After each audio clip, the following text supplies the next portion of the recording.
O microfone está com problema. Vou ver aqui. Eu estava tão familiarizada com o YouTube, estou aqui passando problema com esse Meet. Vocês estão conseguindo visualizar, gente? Em tese, é para vocês estarem vendo aqui uma tela do Prezi do Oliveira Viana. Maravilha, Raquel. Então, vamos seguir aqui. E aí, na nossa próxima aula, eu faço essa revisão da prova junto com vocês, tá bem? Espero que com todo mundo aqui. Vamos lá. Vamos lá.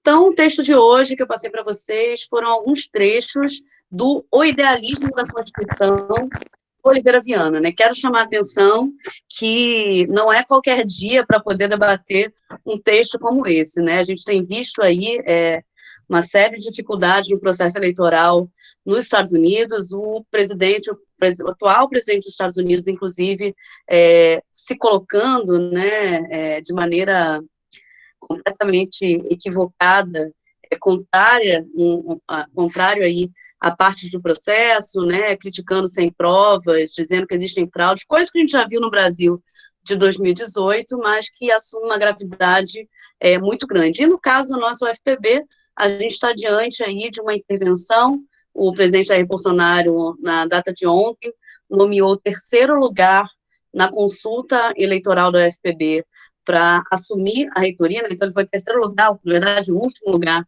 com apenas 5% dos votos na consulta, né, que todos nós aqui votamos, e depois ele não teve nenhum voto no Conselho Universitário, né, só foi para a lista tríplice por meio de uma liminar, né, então acho interessante discutir Oliveira Viana no dia de hoje, porque Oliveira Viana é aí, certamente, no século XX, um dos principais expoentes do pensamento autoritário brasileiro, né, então não se trata aqui mais de falar apenas de conservadorismo, né, como a gente via, por exemplo, no século XIX, com o Visconde do Uruguai, né? A gente está falando aqui, de fato, de pensamento autoritário. A gente já ensaiou o debate sobre isso na semana passada, quando a gente discutiu Alberto Torres, que é um autor que influenciou fortemente o pensamento do Oliveira Viana, mas, de fato, como eu disse, né, o Alberto Torres, se a gente fosse bater um papo com ele, provavelmente ele não diria que ele se considerava autoritário. O que tem em relação a isso são interpretações posteriores, né, como eu falei para vocês na semana passada, né, Florestan Fernandes,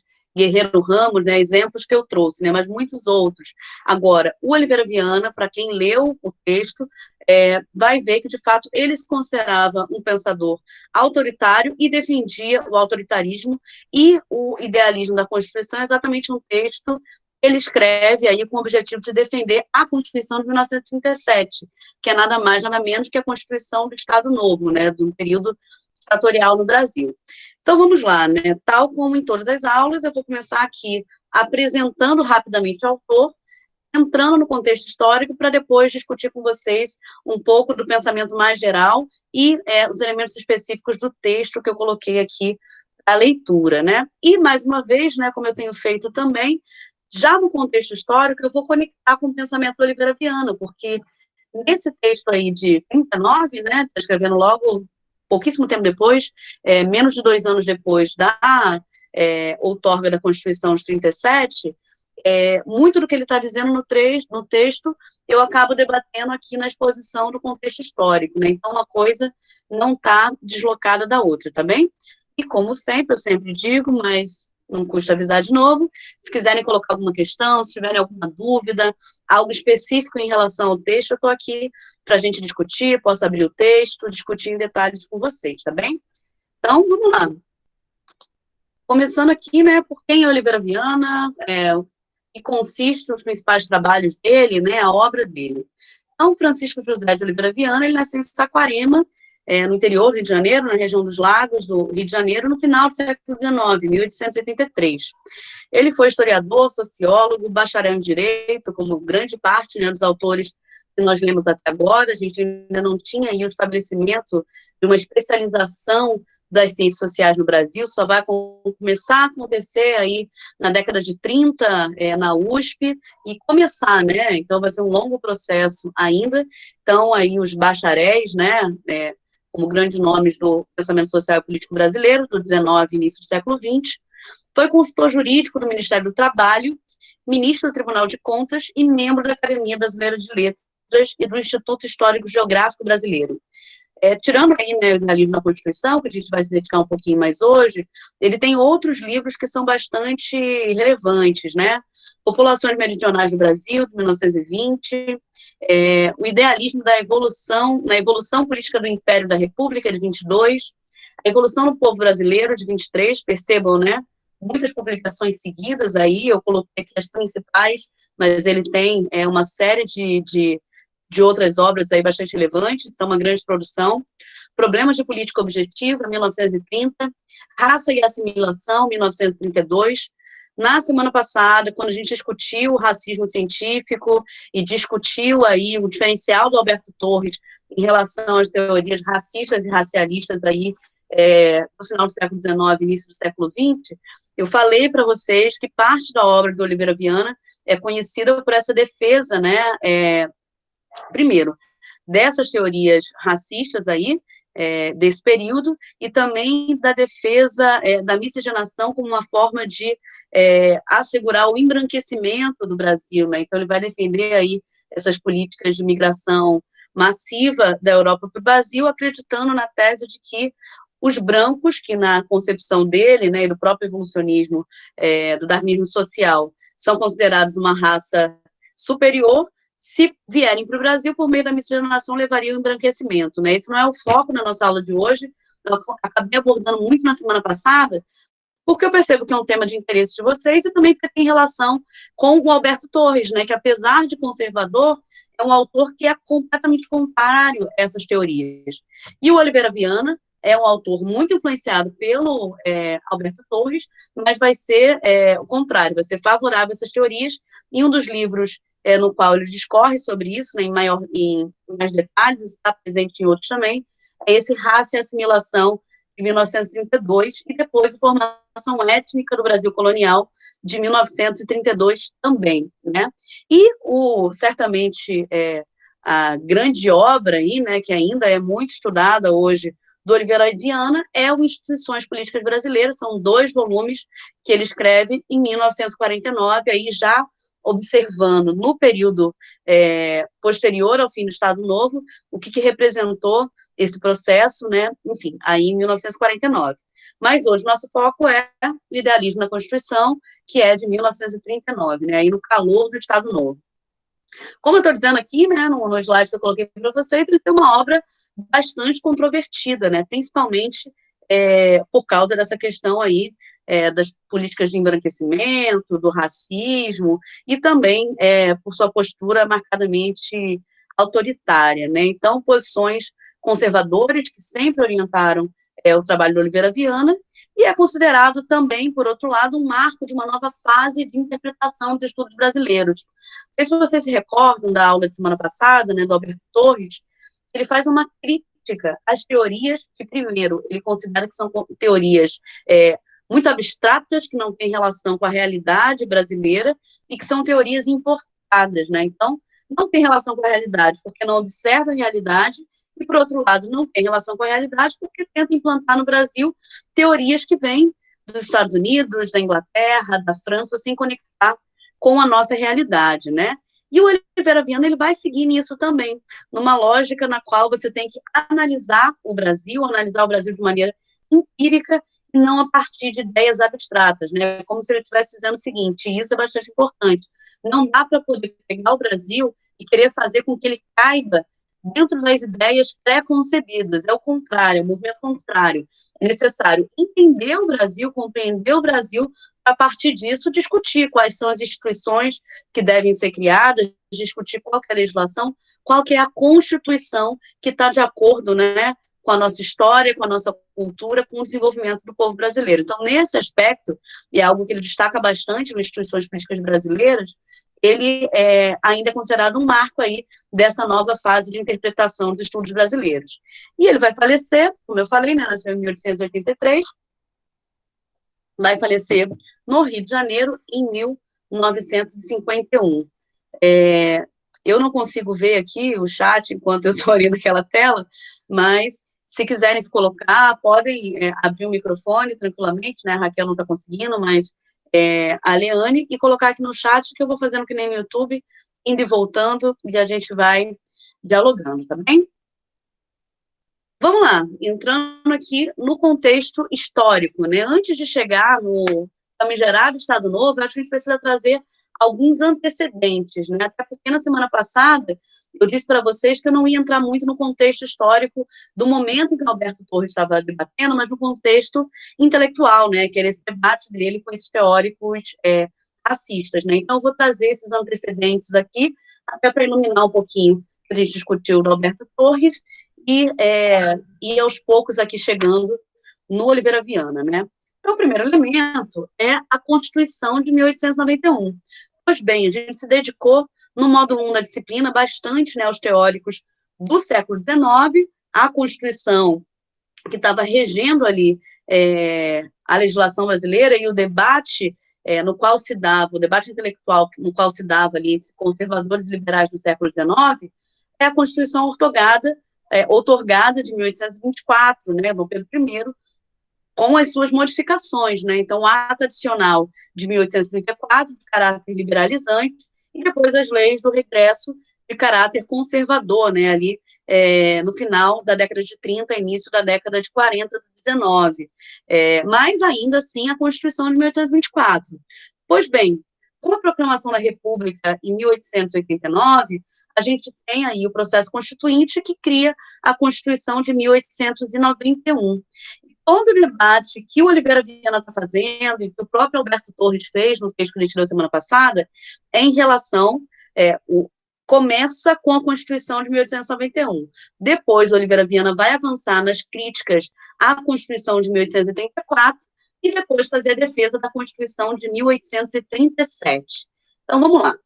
A Constituição de 1891, ela é de forte inspiração norte-americana. Recordem do debate lá do Tavares Bastos, defendendo uma forte descentralização política e administrativa do Brasil. Esse debate, ele não apenas venceu e se materializou na Constituição de 1891, ou seja, é uma Constituição de caráter liberal, como ele foi além, porque o Tavares Bastos, eu não sei se vocês se recordam, ele dizia que o Brasil ainda não estava preparado para um modelo federalista tal e qual o americano. Ele defendia uma maior descentralização política e administrativa, no sentido de distribuir mais poderes para as províncias, né, que aqui passa a se tornam os estados, né, distribuir maiores poderes, mas ele não considerava que ele estava preparado para ter uma Constituição federalista tal e qual a americana, né, e a Constituição de 1891 se aproxima muito mais da Constituição americana do que o próprio Tavares Bastos defendia aí anos antes, né, então, inspiração norte-americana, abolição das principais instituições monárquicas, vamos lembrar quais eram essas principais instituições, né, Conselho do Estado, o poder moderador, que acabava gerando aquele fenômeno que a gente viu, né, do parlamentarismo às avessas, que no fim das contas a última palavra ficava com o imperador, com o chefe do poder executivo, e não com o povo ou seus representantes, como costuma ser no parlamentarismo clássico, né? Então, essa Constituição acaba, por exemplo, com o Conselho de Estado, com o poder moderador e com a vitalicidade do Senado. Não sei se vocês se recordam, mas quando a gente estava discutindo lá o Visconde do Uruguai, eu falei em algum momento, e aí ele virou senador, e pronto, ele ficou senador para sempre, né? Por quê? Porque o Senado era vitalício no Império. E a Constituição de 1891 acaba com a vitalicidade do Senado. É introduzido também o sistema de governo presidencialista, né? Antes a gente tinha um sistema monárquico, com a Constituição de 1891 é estabelecido o sistema de governo presidencialista, e o presidente passa a ser eleito pelo voto direto para um mandato de 4 anos. O processo de eleição no Império, né, a gente tem eleição, né, desde a colônia no Brasil, não é uma coisa recente, não. Mas o processo de eleição no Império, ele tinha um colégio eleitoral, né, então você votava naqueles que votariam nos representantes, não tinha um voto direto propriamente dito. A Constituição de 1891 estabelece o voto direto para o mandato presidencial de 4 anos. Outra questão que está ali também é que todos então aí não tem mais voto censitário, todos os homens alfabetizados maiores de 21 anos passaram a ter o direito ao voto. E eu já disse isso para vocês antes, que isso não significou uma ampliação da quantidade de votantes, porque ali no final, na década de 80, do século XIX, foi alterada a legislação que permitiu o voto dos analfabetos. Isso acabou gerando uma redução bem considerável do número de votantes, né? Então, a gente tem essa peculiaridade do fato de que, com a República, não por causa da República, né, mas mesmo com a República, mesmo com o fim do voto censitário, a gente tem, proporcionalmente, aí, um quantitativo, aliás, depois eu vou até conferir se não é em números absolutos, é possível que seja também, mas proporcionalmente, com certeza, um número aí menor de votantes do que tinha durante todo o primeiro e o segundo Império. Deixa eu ver aqui. Gente, se tiver alguma dúvida, se eu estiver falando muito rápido, por favor, se coloquem aí, por gentileza, tá bem? Hoje vocês são poucas aí, mas, enfim, fiquem à vontade. Vamos seguir. Como eu já disse, né, uma Constituição, né, que estabelece federalismo que está presente na Constituição de 88, também vigente no Brasil atualmente, ampliação do poder dos estados, né? Os estados passam a se organizar com leis próprias e ter governantes eleitos pelo voto direto. Não se trata mais de uma indicação. E essas leis próprias, né, são no sentido de que os estados passam a ter constituições próprias. Até hoje a gente tem as constituições estaduais. Mas o que acontece? Essa Constituição, né, ela trata do que não está relacionado, no que não está estabelecido na Constituição da União, né? Então, ela não pode versar sobre aspectos que estão já presentes na Constituição da União. Mas tudo que não é tratado ali pode ser discutido na Constituição estadual, e são criados legislativos estaduais também que vão fazer as próprias leis dos estados, né? O debate sobre a reforma da Constituição de 1891, ele está presente no Alberto Torres, e é algo que o Oliveira Viana afirma que já defendia antes, né? Ele passa, onde que está localizado o debate sobre a reforma, né, de maneira mais central? Defesa da ampliação dos poderes da União e do presidente da República como forma de enfrentar as pressões que vêm dos grupos regionais. Uma característica também da Primeira República, né, que alguns chamam de República Velha, é o fim dos partidos nacionais. Vocês se lembram que a gente viu aí, né, grande parte do século XIX, o embate entre Luzias e Saquaremas, entre liberais e conservadores. Com a instituição do federalismo, o que acaba acontecendo é que as oligarquias estaduais passam a exercer o poder no país, e esses partidos nacionais que existiam antes deixam de existir, eles são substituídos por esses partidos nacionais que são racionais, ó, por esses partidos regionais que são basicamente aí as oligarquias estaduais. Vocês devem se lembrar das aulas de história, né, do ensino fundamental, do ensino médio, da República do Café com Leite, né, porque eram as duas maiores oligarquias do país, que eram Minas Gerais e São Paulo, que se revezavam na presidência da República durante toda a Primeira República aí, né? Então, é uma característica da Primeira República a existência de partidos regionais, de oligarquias regionais, que competiam entre si e tinham como aí os poderes mais fortes, Minas Gerais e São Paulo, né? Então, quando se debatia a reforma da Constituição, se defendia a ampliação dos poderes do presidente da República como uma maneira de enfrentar as pressões que eram advindas desses grupos regionais. Então, não se trata mais de grupos nacionais organizados em torno de um ideário político, mas de oligarquias regionais organizadas nos seus interesses estaduais. E aí a Revolução de 1930 é que vai encerrar o período de vigência dessa primeira Carta Republicana, a Carta de 1891. Primeira República, portanto, vai de 1889 até 1930. E nela, o poder é controlado por essa aliança entre as oligarquias paulista e mineira, que se expressava aí nesse revezamento que eu citei para vocês. O que acontece, né? Pensem, nem todo mundo vai ficar satisfeito com esse revezamento, né? Afinal, existiam outras oligarquias estaduais, oligarquias bastante fortes, né? Pensem, por exemplo, que a gente está dizendo aqui que o Rio de Janeiro ainda era capital, não estava nesse revezamento aí. O Rio Grande do Sul tinha grande força, os estados do Nordeste não se sentiam representados. Isso vai gerar uma animosidade, né, não vai ser do dia para a noite, mas vai gerar uma animosidade que vai fazer com que, no início da década de 20 do século XX, já agora, essa oposição aí lance uma candidatura, né, candidatura aí em 22, que vai ser derrotada. Depois, em 1830, novamente uma candidatura de oposição é lançada e é derrotada. E esses processos vão levar aí a ampliação dessa animosidade, desse descontentamento das oligarquias regionais, que vão culminar com a Revolução de 30. Agora, vai ter um elemento aí que vai ser importante, né, para adiantar, digamos assim, a Revolução, né, que vai ser o assassinato de João Pessoa. João Pessoa era o presidente da Paraíba, né, do estado da Paraíba, lembrando que esse era o nome que se dava, né, hoje para a gente seria governador.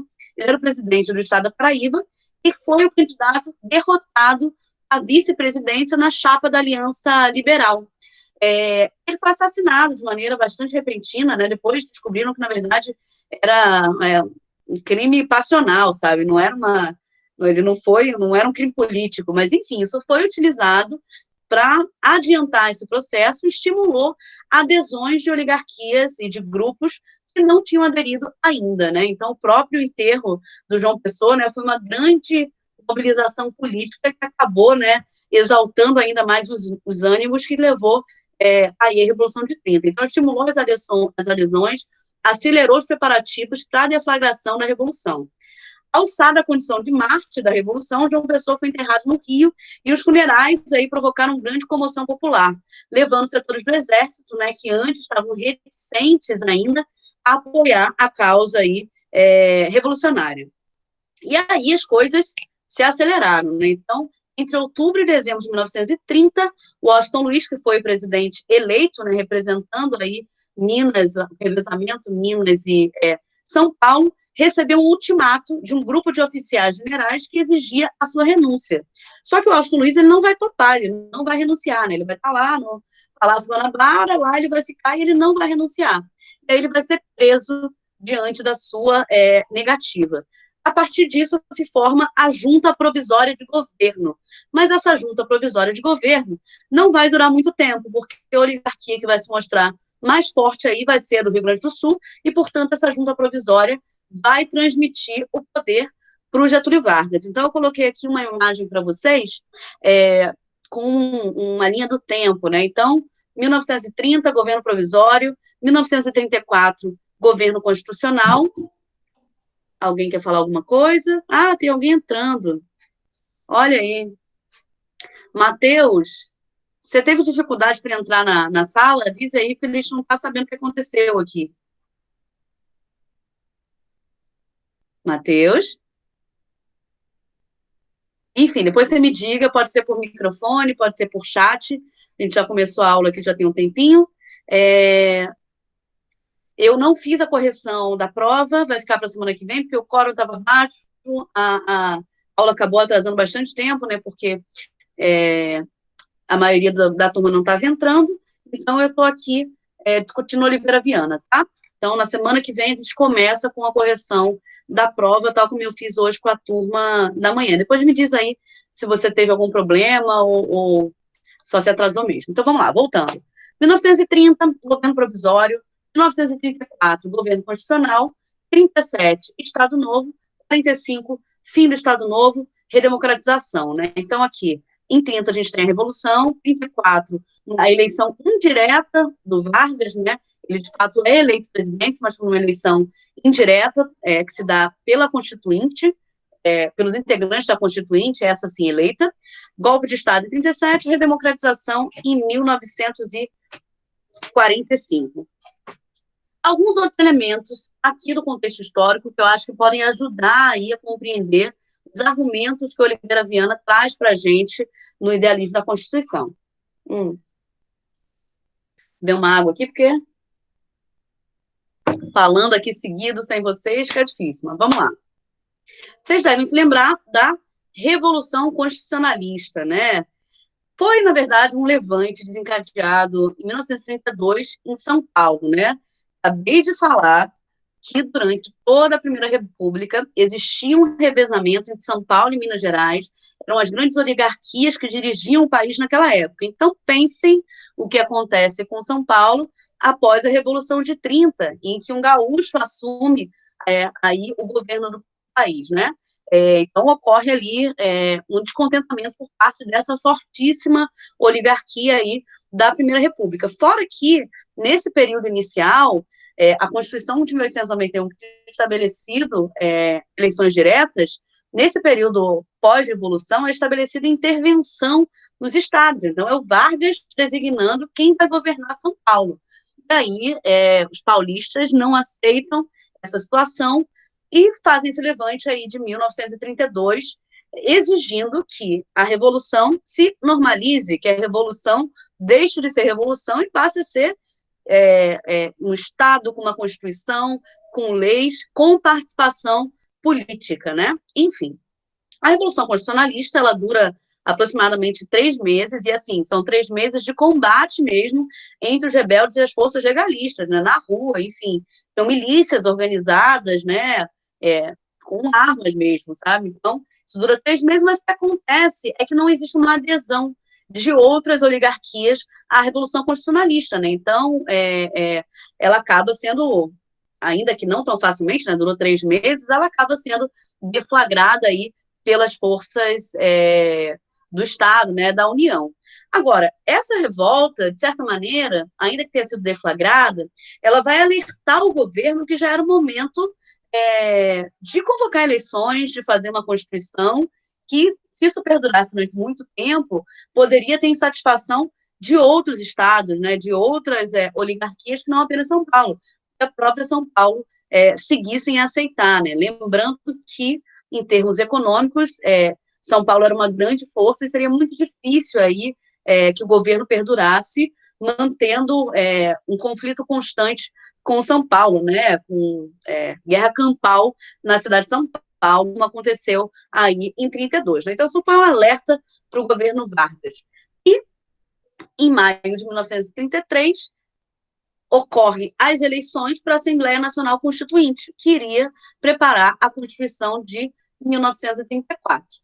O Oliveira Viana, né, e aí já conectando com o pensamento dele aqui, ele vai utilizar como argumento, um dos argumentos que ele utiliza para poder defender a Constituição de 37, a Constituição autoritária do Estado Novo, outorgada tal e qual de 24 por Dom Pedro I, ele vai dizer que um dos elementos que leva a essa necessidade, né, do uso de uma autoridade dessa natureza vai ser exatamente a agressividade dos estados. E aí ele está falando, ele está olhando para São Paulo, né? Ele vai citar textualmente que os estados possuíam milícias armadas e que eles eram, portanto, uma ameaça em 2 sentidos, né? A integridade nacional, e aí, gente, não é coincidência, não, ele está voltando ao forte argumento do século XIX de que se a gente, né, estabelecer maior participação, maior centralização política, maior centralização administrativa, o que vai acontecer? O Brasil vai passar pelo mesmo processo que passou as repúblicas, as antigas colônias espanholas, né?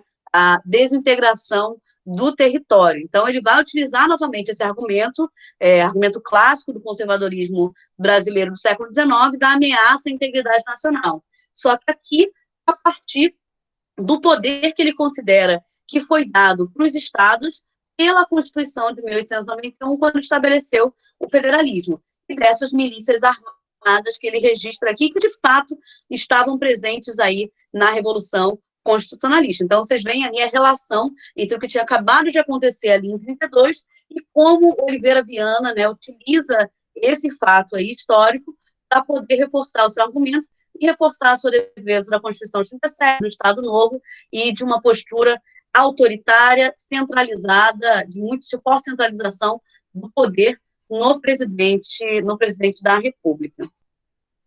Vamos lá, gente, quiserem, coloquem alguma questão, tiverem alguma questão, não estiverem entendendo, por favor, se coloquem, tá? Podem me interromper, inclusive, aí, com o microfone. Vamos lá. Código Eleitoral de 32, é interessante destacar também, porque vocês percebem, né? A Revolução Constitucionalista, ela se dá ali em 32, né, 9 de julho, o feriado em que eles, em São Paulo até hoje, comemoram a Revolução Constitucionalista. Então, no final do ano de 32, já é estabelecido o Código Eleitoral. Nesse Código Eleitoral, a gente tem ganhos importantes, né? Estabelecimento do voto secreto. Semana que vem, já fazendo aqui propaganda e o pedido para que vocês leiam. O texto é Coronelismo, Estado e Voto, do Vitor Nunes Leal, um super clássico do pensamento político brasileiro, no qual ele vai analisar o coronelismo, né? Que é um fenômeno, o coronelismo, tal como o Vitor Nunes Leal coloca, é um conceito, é um fenômeno datado historicamente, mas que deita raízes na política brasileira. A gente vai poder pensar junto aqui bastante sobre a influência que o coronelismo, o mandonismo, que a gente vai discutir na semana que vem, tem sobre a política brasileira até os dias de hoje. E esse elemento da ausência do voto secreto foi fundamental para o desenvolvimento do coronelismo aí no final do século XIX, início do século XX. E o Código Eleitoral de 32 é o que estabelece o voto secreto.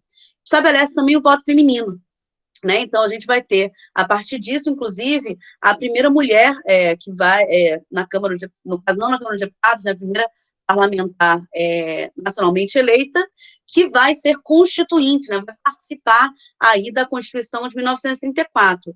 E aí o voto feminino vai ser positivado na Constituição de 34, mas ele já tinha sido aprovado no Código Eleitoral de 32, né? E também no Código Eleitoral de 32 é criada a Justiça Eleitoral, aquilo que falta bastante lá nos Estados Unidos, que gera aquela confusão toda, né? Enfim, é criado aqui, em 1932, que vai ser encarregada de organizar e supervisionar as eleições no Brasil. Claro que vocês podem estar pensando, tá, que adianta fazer tudo isso depois de dar um golpe em 37? Pois é. Mas são instituições importantes que vão ser fundamentais aí para o tipo de democracia que a gente vai instituir em 45, né?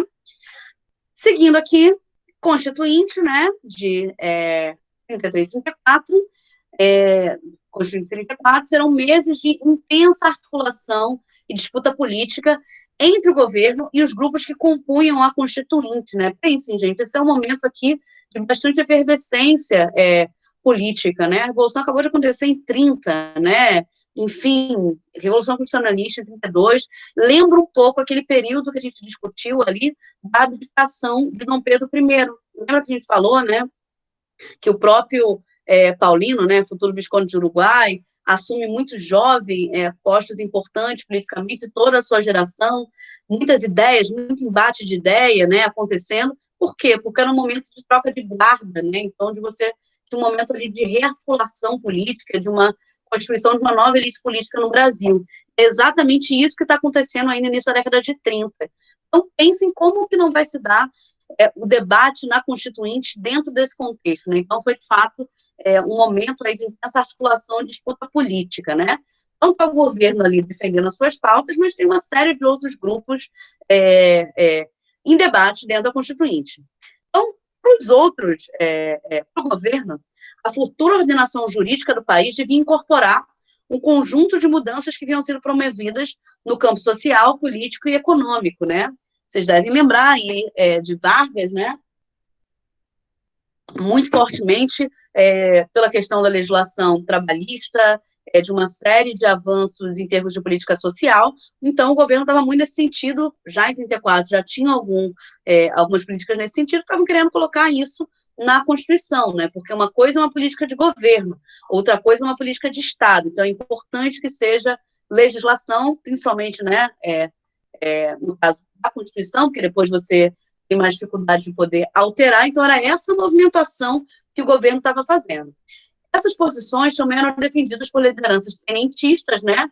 Acabei não citando aqui o tenentismo, mas foi um movimento importante aí da década de 20, que vai apoiar a Revolução de 30, e vão ser posições aí congruentes com a do governo, que serão defendidas aí pelos tenentistas eleitos para a Constituinte. A Igreja Católica, por outro lado, né, queria afirmar a sua maior intervenção na vida política do país, né? Então, estava ali no movimento corporativo para poder se afirmar, né? Ter a possibilidade de ensino confessional, enfim, né? com a República, o Estado deixou de ter uma religião oficial, mas tinha um lobby para que voltasse a ser, enfim, né? Então estava ali numa política corporativa, né, dos interesses da Igreja Católica.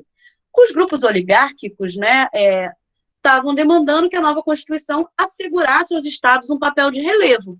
Então, assim, já que quem está no comando do país, né, é o Rio Grande do Sul, né, na figura do Vargas, que pelo menos a Constituição estabeleça, tal como a de 1891, maior independência para os estados, para que eles possam gerir, para que eles possam promulgar suas próprias leis, gerir sua própria vida, né? Então, essas oligarquias estavam muito mais nesse sentido, né, de reforçar o caráter federalista do Brasil, que tinha sido assegurado aí pela Constituição de 1891.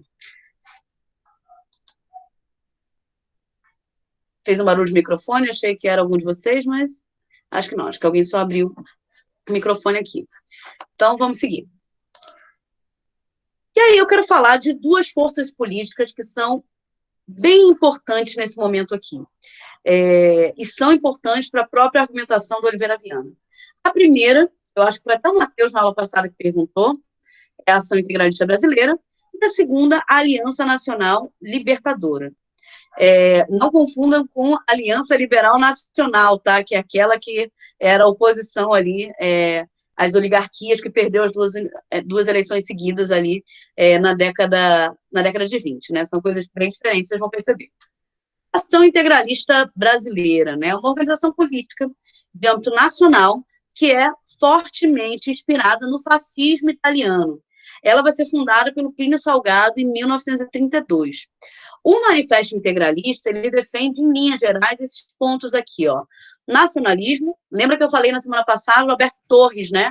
Que o Alberto Torres vai influenciar essa ação dos integralistas, né? Essa ação integralista brasileira, né?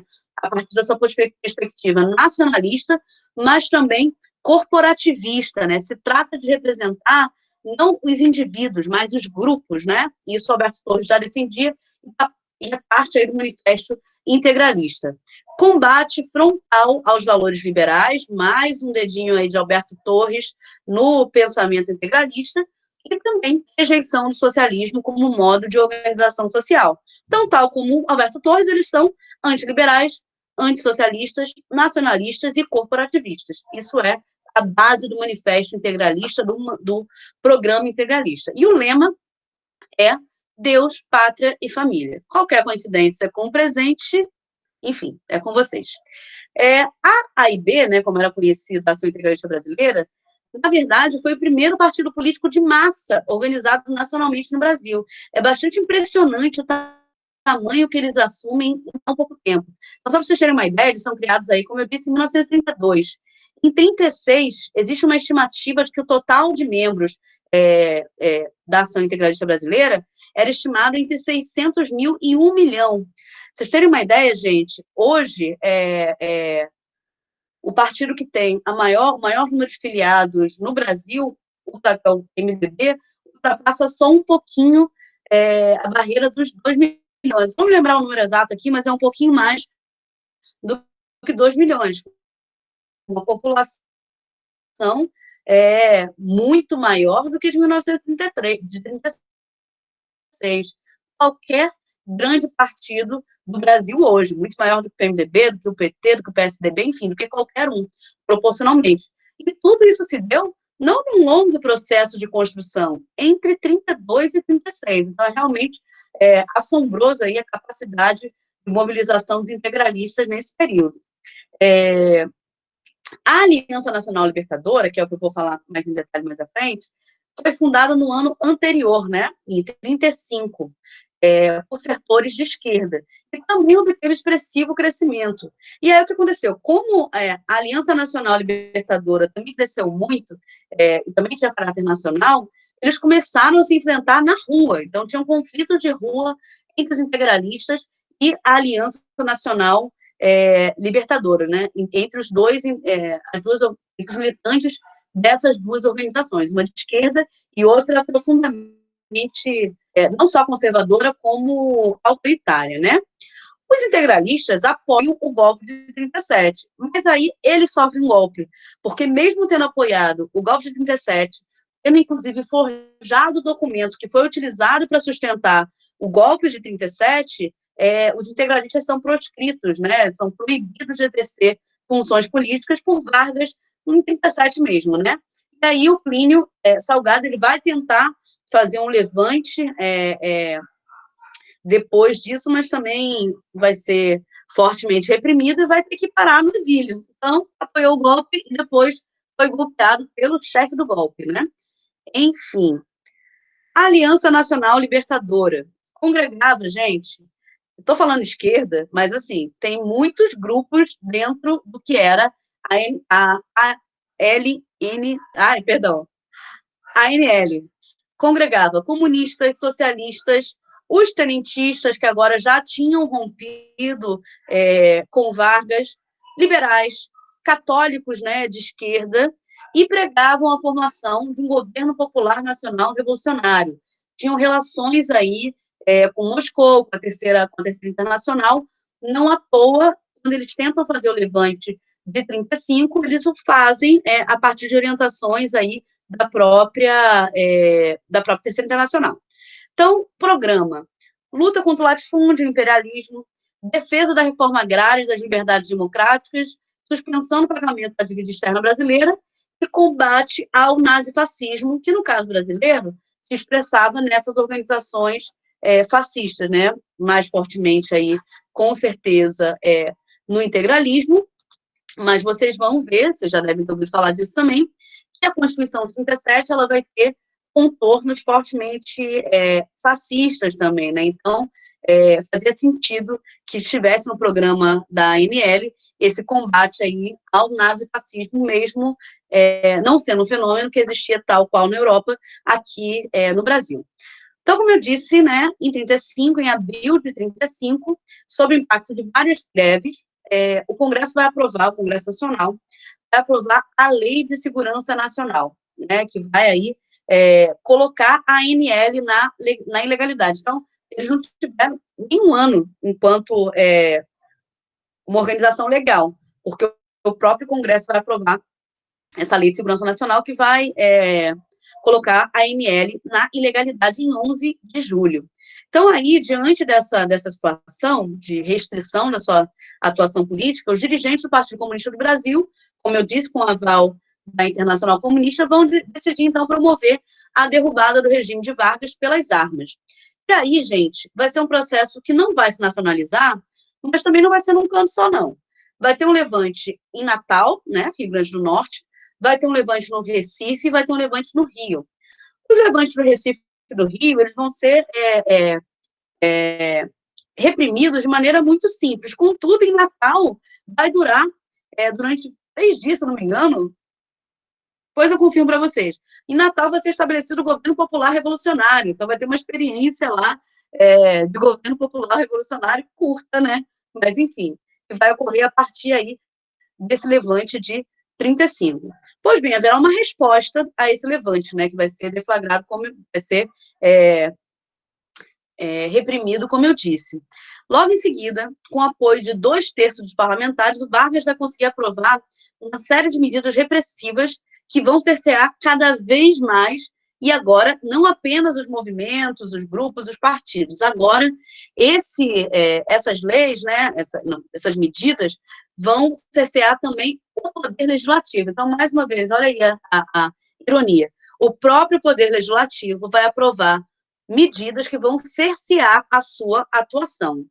Aí vai ser estabelecido o estado de sítio, que vai ser decretado território nacional por 30 dias, depois vai ser prorrogado por mais 90 dias. Então, vejam que o Estado Novo, a outorga da Constituição, ela não é um raio em céu azul, né?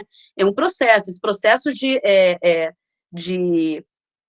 reforço do autoritarismo, de estabelecimento de regras e medidas contrárias ao que foi estabelecido aí pela Constituição de 34, né, de liberdades políticas da Constituição de 34, isso vai se dando ao longo desses anos aí, 35, 36, até culminar com o golpe de 37, né? Então, é um processo no qual o parlamento brasileiro cumpre um papel, porque Vargas não podia, nesse momento, seguindo a Constituição de 34, ele não poderia simplesmente aprovar essas medidas. Foi o parlamento que aprovou. Então, vamos lá. Estado de sítio, por aí 120 dias, né, 30 mais 90. Em março de 36, é decretado o que é chamado de estado de guerra. E esse vai vigorar até meados de 37. O estado de guerra, mais do que o estado de sítio, conferia ao governo poderes de repressão quase limitados. Podia, inclusive, caçar mandatos, enfim, né? E aí já é um processo de essas medidas se voltarem contra o próprio legislativo. Aqui. Beleza, nenhuma questão. Vamos seguindo. E aí, o estopim, né? Na verdade, não é nem o estopim, a justificativa final para o golpe de Estado foi o chamado Plano Cohen, de 1937. Como eu tinha dito para vocês ali atrás, quando estava falando dos integralistas, né? Eles forjaram, né, um dos integralistas forjou um documento que foi divulgado pelo governo brasileiro em setembro de 37 e foi atribuído à Internacional Comunista. Assim, pensem, foi inteligente, né? Tem um levante em 35 relacionado, né, com o aval aí de Moscou, né, com o aval da Internacional Comunista. Então, seria crível para as pessoas, né, as pessoas acreditariam se alguém dissesse que a Internacional Comunista estava querendo fazer um levante, um novo levante no Brasil. Então, foi o que foi feito.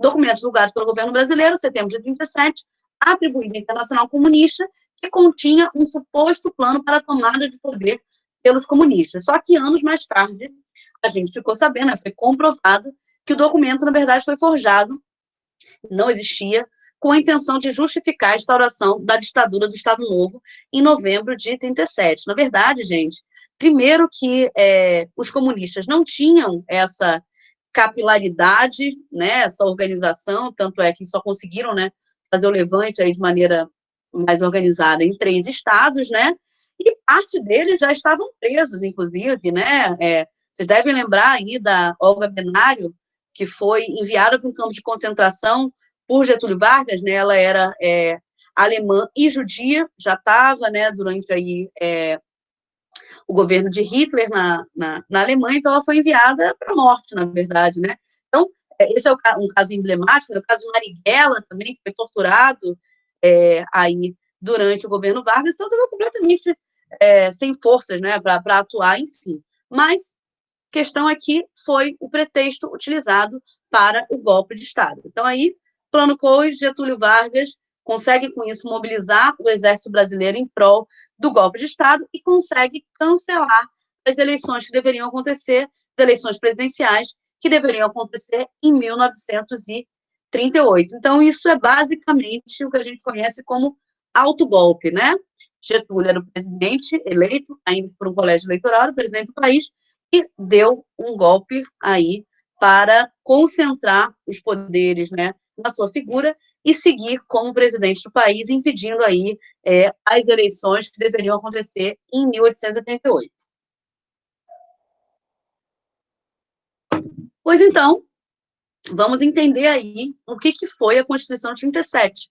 Quais são os principais elementos aí da Constituição de 37, que é essa que o Oliveira Viana vai defender. Então, como eu disse, em 10 de novembro de 37, o Congresso Nacional, nossa parte eu não disse ainda, só disse que era 37. O Congresso Nacional ele foi cercado por tropas da Polícia Militar e fechado. No mesmo dia, Vargas anunciou pelo rádio o início de uma nova era, segundo ele, né, por isso o nome, né, Estado Novo, aliás, influência, né, do salazarismo, né, outro governo autoritário em Portugal, que também se auto-intitulava Estado Novo. Então, ele anuncia pelo rádio o início de uma nova era, orientada por essa nova Constituição. A Constituição de 37, né, então, em 74, a gente teve uma constituinte, né, debate político, várias forças e tal, que deu origem à Carta de 34. A de 37, não, foi o Francisco Campos, lá, sentado no seu gabinete, que elaborou a Constituição brasileira. Imaginem, gente, uma pessoa, claro, deve ter ouvido outros, né, mas, enfim, uma pessoa elaborou a Constituição de 37. E o presidente, então, outorgou a Constituição de 37, e aí começava o Estado Novo. Essa foi, portanto, a 4ª Constituição brasileira e a 3ª Constituição da República. Para o Oliveira Viana, por que essa Constituição é tão positiva? porque ela supera o que ele considerava um dos grandes males da Constituição de 91 e da Constituição de 34, que é o que ele chama de federalização excessiva. Ele considera que a Constituição de 37 assegura ao presidente, assegura que o presidente será a autoridade suprema do Estado. E isso, para ele, restauraria o poder material e político da autoridade central. Interessante que o Oliveira Viana, ele coloca que, para ele, aquilo, né, que a gente aprende, né, em Teoria Política 2, né, Montesquieu, separação dos poderes, né, cerne das instituições da democracia liberal, né, para o Oliveira Viana, ele coloca com essas palavras, ele considera que o presidente da República ter que negociar com o Congresso, com o Legislativo, é uma humilhação, né? Ele coloca exatamente com essas palavras.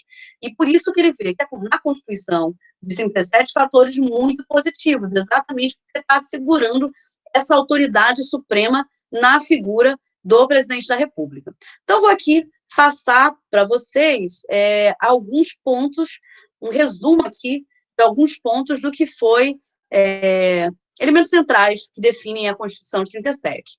Primeiro ponto, a prorrogação do mandato presidencial por 6 anos. Né? Então, a gente está em 37 e o Vargas estabelece aí na Constituição de 37 que o mandato dele vai ser prorrogado por mais 6 anos. Fechamento do legislativo, né, nos 3 níveis. Então, é fechado o legislativo nacional, estadual e municipal. E como é que passa a funcionar, né? O presidente... Não, o legislativo está fechado, eu vou entrar aqui no executivo. O Poder Judiciário passa a ser subordinado ao executivo. Não tem mais essa coisa de separação de poderes, né? Afinal, se o legislativo não existe mais e o judiciário existe, mas está subordinado ao executivo, acabou, morreu Montesquieu. Não tem mais separação de poderes. Eliminação do direito de greve, né? Lembrando que o direito de greve ele já estava suspenso, né? Só que agora foi parar na Constituição. Vinculação direta dos sindicatos ao governo. Aí começa, gente, uma longa política aqui que eu não vou ter como me deter, porque vai fugir aqui os objetivos, não só dessa aula, mas do curso como um todo, uma longa política que vai forjar aí o que será o movimento sindical brasileiro durante muito tempo. Isso só vai ser alterado, né, o que é chamado de sindicatos pelegos, né, sindicatos que, na verdade, não estão ali, os sindicatos de trabalhadores, né, não estão ali para servir ao interesse dos trabalhadores, mas sim para negociar com o governo, para negociar com os padrões, isso vai, né, se desenvolver ao longo das próximas décadas, só vai ser questionado com força na década de 70, né? Então, veja aí a importância, a relevância aí de uma série de questões do governo Vargas para a política brasileira durante um longo período, né? Então, essência autoritária e centralista, rompimento com a tradição liberal dos textos constitucionais anteriores. Então, Oliveira Viana, na condição de antiliberal, vai ver isso, na verdade, como um elemento bastante positivo. A principal característica, certamente, da Constituição de 37 é a enorme concentração de poderes nas mãos do Executivo, nas mãos do presidente da República. E vai surgir aí, de volta na política brasileira, a figura dos interventores. Então, como é que vai funcionar? A presidência da República nomeia os interventores estaduais e os interventores estaduais, por sua vez, nomeiam os interventores municipais, sem voto direto, sem a possibilidade da população escolher quem serão os seus representantes. Primeiro, o legislativo não existe mais, então, está fora, e para o executivo, também não é o povo que decide. Quem decide, na verdade, é o executivo em esfera federal e em esfera estadual. Estimula a organização sindical em modelos corporativos, né? Então, vence aquela ideia de que o que deve reger as relações políticas não são as relações entre indivíduos, e sim as relações entre os grupos. Isso vai estar presente aí na forma como vai se estruturar o movimento sindical aí na Constituição de 37.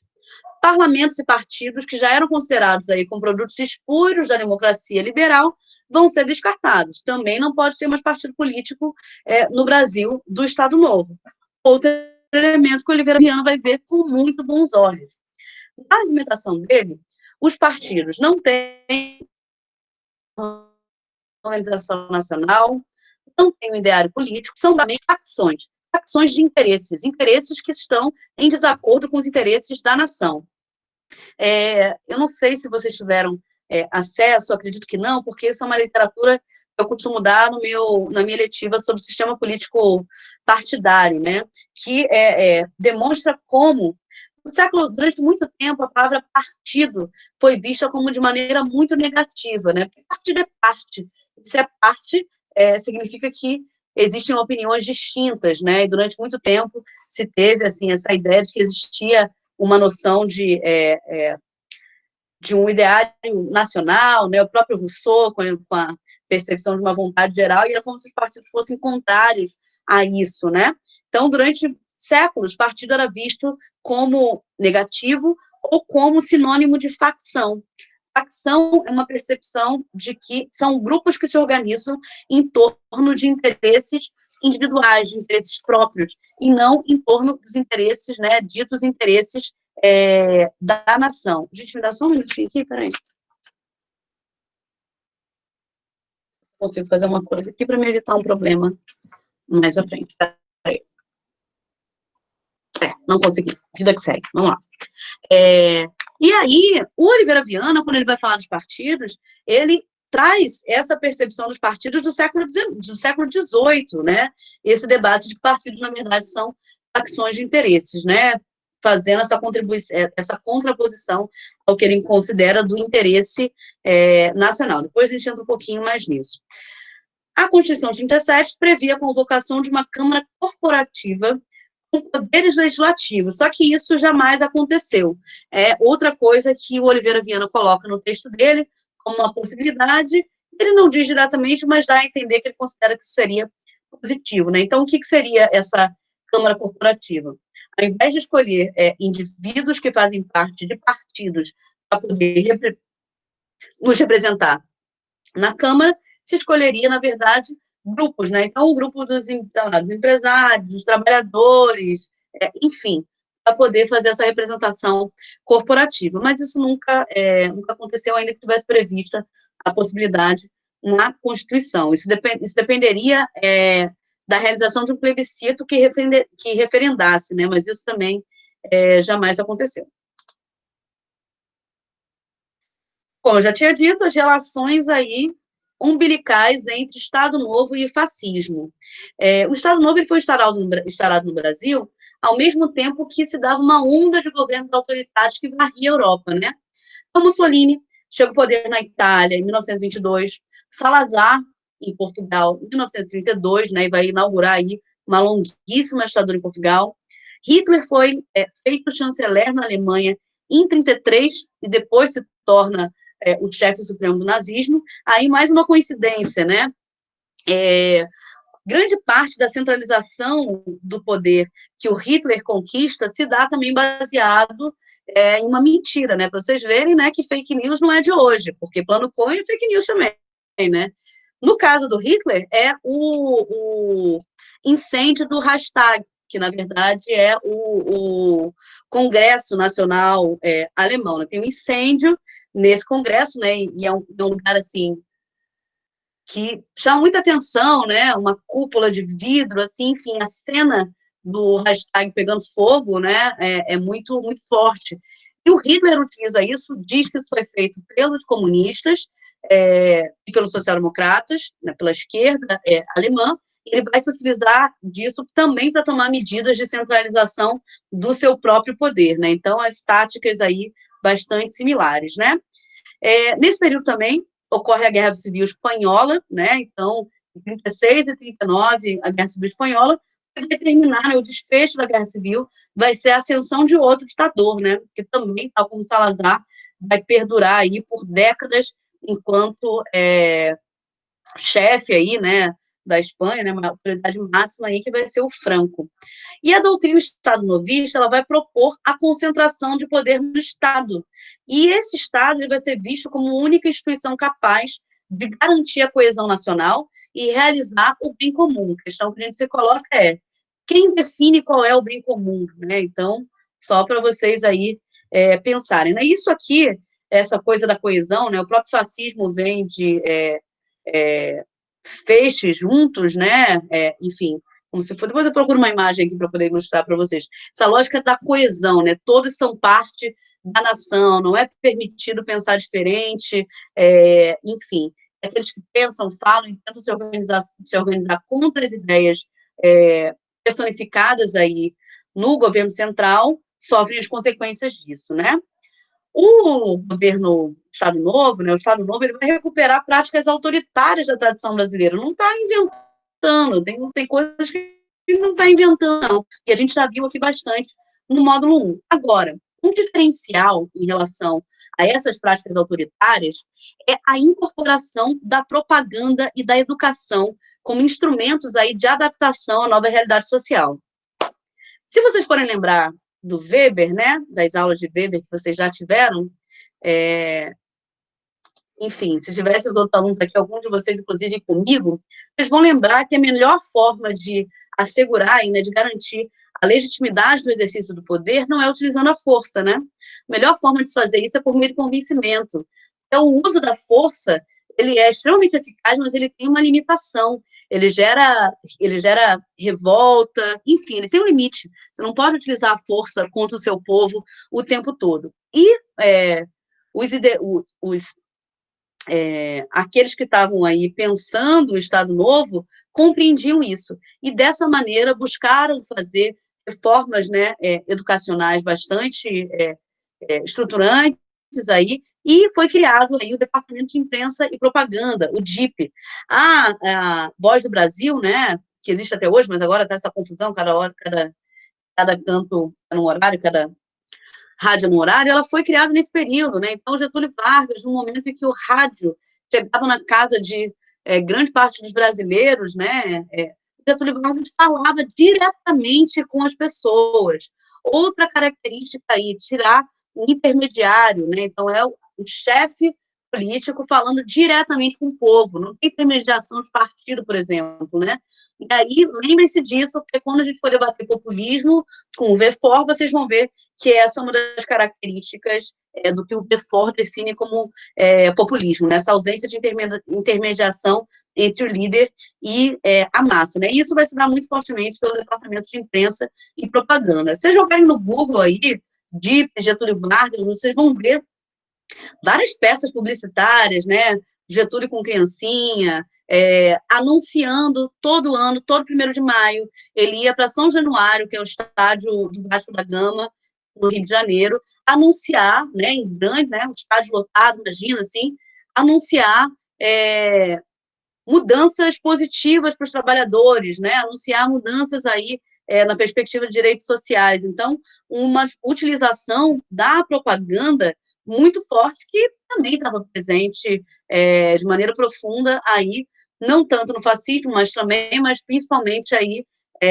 no nazismo, né, no regime nazista alemão. A ideia é doutrinar e controlar as manifestações do pensamento no país. Porque se você faz isso, né, se eu, antes de pensar, se eu já penso como você, eu não preciso ser reprimido, né?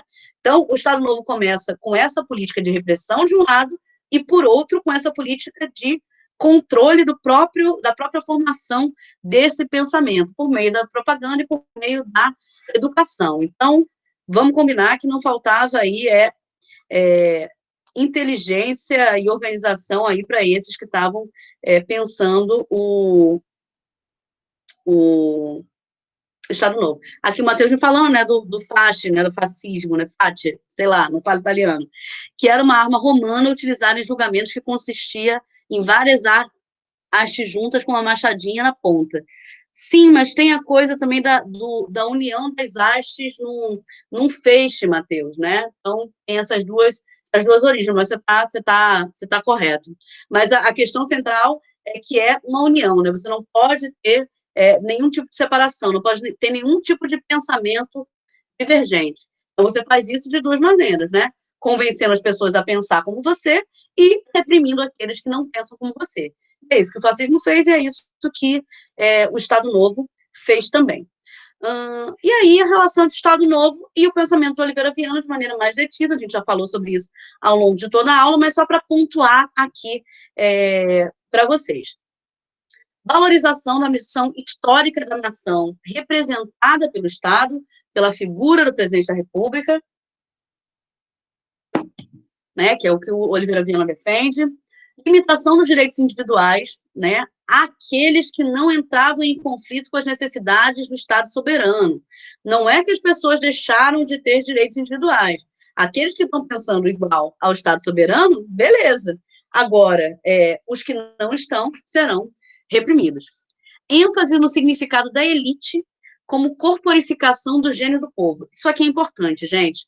O Oliveira Viana, não tanto no idealismo da Constituição, mas nas instituições políticas brasileiras, ele faz essa diferenciação aqui entre o que é povo e o que é elite.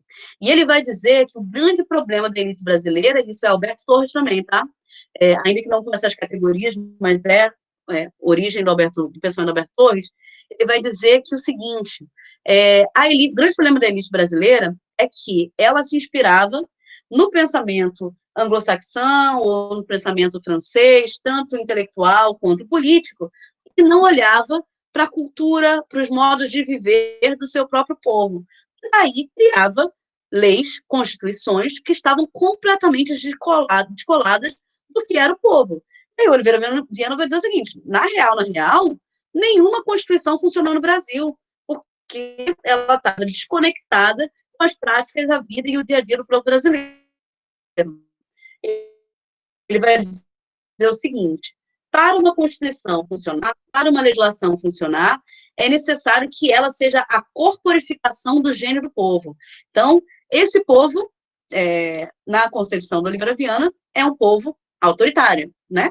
Então, já dá para entender o que é a corporificação desse gênio do povo para o Oliveira Viana, né?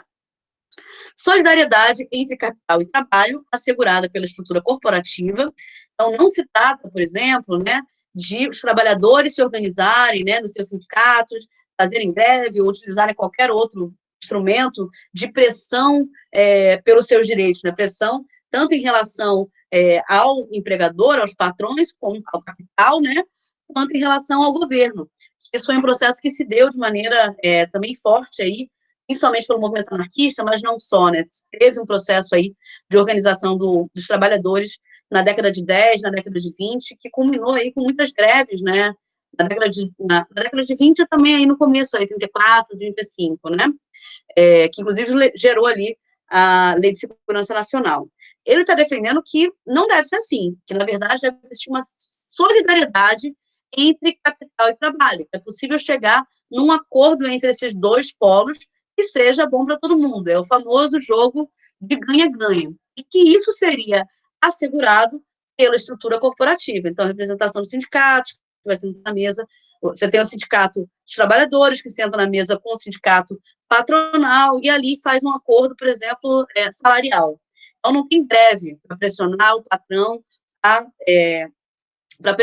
patrão a ceder no sentido de um aumento salarial, de melhores condições de trabalho. Não, senta todo mundo numa mesa ali, pronto, resolve, ok, dessa maneira. Solidariedade entre capital e trabalho assegurada pela estrutura corporativa. Outro elemento, né, uma Constituição antiliberal, antiparlamentar, com traços totalizadores, né, totalizantes, que o Oliveira Viana também vai defender. E considera, aí, gente, aí é que é pesado, né? O Oliveira Viana vai dizer que a Constituição de 37 não apenas democrática, ele diz que ela é democrática, só que com um poder um pouco mais centralizado no executivo, mas que ela pode vir, inclusive, a ser mais democrática do que as constituições anteriores, no sentido de que vai possibilitar a representação dos grupos, coisa que a Constituição de 91 e a Constituição de 34 não fazia. Vamos lá. E aí, entrando, de fato, no idealismo da Constituição. Como eu disse, para Oliveira Viana, a elite era idealista, no sentido de que trabalhava só com ideias abstratas e não ideias concretas, baseadas na realidade, assim, no mundo do pensamento, da razão e tal, e ele não está querendo falar sobre nada disso, ele está querendo falar sobre o mundo concreto, material, submissa a ideias importadas, e para a qual a realidade social, segundo Oliveira Viana, simplesmente não existe. Porque se eles estão no mundo das ideias, eles não estão vendo o que está acontecendo na vida real, na vida concreta do povo. E aí eu trouxe um trechinho aqui do texto do Oliveira Viana. Entre nós, não é no povo, na sua estrutura, na sua economia íntima, nas condições particulares da sua psique, que os organizadores brasileiros, os elaboradores dos nossos códigos políticos, vão buscar os materiais para jurisprudências... Vão buscar os materiais para suas formosas e soberbas construções. É fora de nós, é nas jurisprudências estranhas, é em estranhos princípios, é nos modelos estranhos, é nos exemplos estranhos, é em estranhos sistemas que eles se abeberam e inspiram. Então, acho que essa frase aqui resume bem a perspectiva que ele tem sobre a elite brasileira e esse problema aqui que já estava no Alberto Torres, da importação de ideias que não estão conectadas com a nossa realidade. Aí, como eu já tinha falado para vocês, né, ele vai defender que nenhuma Constituição brasileira foi colocada em prática porque ela não tem nenhuma conexão com a nossa realidade. E para Oliveira Viana, o problema fundamental do Brasil não tem nenhuma relação com o problema da organização do sistema político, do direito ao voto, que era o debate que estava colocado, e sim do que ele chama de organização das fontes de opinião, ou seja, não se tratam de indivíduos, se tratam de grupos, né, que devem ter essa organização, que devem ter essa opinião organizada por meio desse sistema corporativo. E aí, a questão do idealismo e a sua evolução, se não me engano, capítulo 1. Ele defende que a organização política e constitucional brasileira ela deve ser vista como um problema prático, sem aqueles preconceitos doutrinários que ele está acusando ali dos idealistas, né? E, para ele, o Estado tem duas finalidades.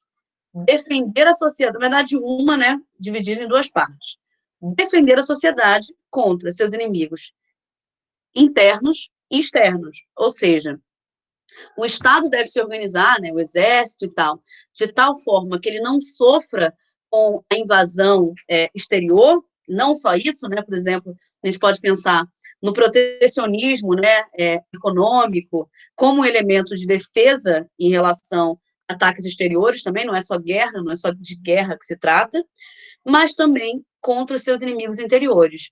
Isso significa dizer que existem brasileiros e brasileiros, para o Oliveira Viana. Existem aqueles que estão trabalhando no sentido da construção dessa nação e existem aqueles que estão, na verdade, ameaçando o Estado.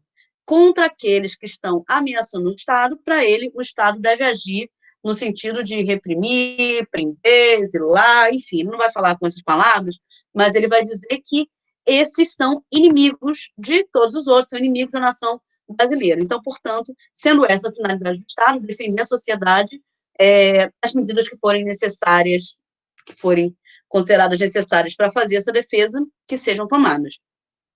Para ele, cada organização política deve refletir na sua estrutura as particularidades do povo a que pertence. E a brasileira, portanto, é deficitária por causa do apego ao que ele chama de idealismo utópico. E aí o Oliveira Viana vai criar essas duas categorias, separando o idealismo utópico, ele é contrário, ele critica, e o idealismo orgânico, que no caso é com o qual ele se identifica. Idealismo utópico. O que é o idealismo utópico para o Oliveira Viana? Qualquer sistema doutrinário, qualquer conjunto de aspirações políticas em íntimo desacordo com as condições reais e orgânicas da nossa da sociedade que pretende dirigir, né? Não só no caso brasileiro. O idealismo orgânico para o Oliveira Viana seria diferente. Na verdade, vou voltar aqui, ele nasce da evolução orgânica da sociedade, né, gradativa da sociedade. E, na verdade, são as visões antecipadas de uma evolução futura. É como se, assim, aquilo que ele está defendendo já vai acontecer se a gente deixar naturalmente, porque é parte do que a sociedade está se preparando para fazer, tem completa relação com os hábitos culturais e históricos da sociedade. Ele só está adiantando essa evolução futura. E vai ser, portanto, fundado na experiência, na observação do povo e na observação do meio. E é aí que entra, né, a questão, por que ele se dedica à análise racial, à questão geográfica, né? Por quê? Porque ele acredita que isso é fundamental para pensar quais devem ser as instituições, né? Enfim, aí não vamos entrar de novo no debate da questão racial, porque eu acho que a gente já fez isso de maneira mais adequada na semana passada. E aí, gente, eu sei que vocês estão caladinhos, mas eu queria fazer uma pergunta para vocês. Eu quero fazer uma pergunta para vocês. Eu gostaria que vocês me dissessem, microfone, chat, o que vocês preferirem. Eu prefiro microfone, mas é com vocês. Qual que é a opinião de vocês sobre duas instituições brasileiras? Partidos políticos e sobre a Câmara dos Deputados. Vocês podem me responder o que vocês acham? Hoje, o que vocês acham? Raquel, Matheus, Leane. Ninguém, gente.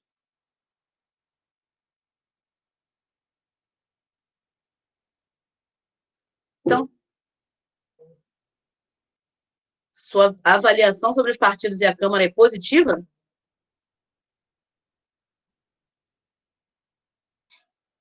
É isso, Matheus? Sim, vocês podem desenvolver mais, tá? Não precisa de uma palavra só, não. Ok, silêncio profundo. Beleza, vamos lá. Matheus. Tá, você tá no PC e não tem microfone. Beleza. Entendo. Problemas aí desse formato de aula. Então, você tem uma avaliação positiva sobre os partidos sobre o Congresso, né, Matheus? Então, você é tipo, sei lá, quase ninguém nesse país, porque como eu vou mostrar aqui para vocês, essa é uma pesquisa do século, ó, estamos acostumados a falar século XVIII, XIX, XX, essa, na verdade, século XXI, uma pesquisa 19, século XIX, ai meu Deus, de 2019, que mostra a percepção dos brasileiros, né, na verdade, o grau de confiança dos brasileiros e das brasileiras nas instituições. E eu quis trazer aqui para vocês, só para mostrar que muito do que o Oliveira Viana está falando, peraí, perdi aqui, tem ressonância no Brasil de hoje, não é uma coisa que ficou simplesmente no passado. Então, aqui, ó, o grau de aprovação em julho de 2019 da presidência da República, esse azulzinho aqui, não sei se vocês estão conseguindo ver, o azul marinho é quem confia muito na presidência da República, 28%. Aí, se a gente desce aqui, ó, para o Congresso Nacional, a porcentagem de pessoas que confia muito no Congresso Nacional é de 7%. Se a gente vai para os partidos políticos, a porcentagem de pessoas no Brasil que confia nos partidos políticos é de 4% apenas. E eu coloquei aqui a série histórica desde 2012, né?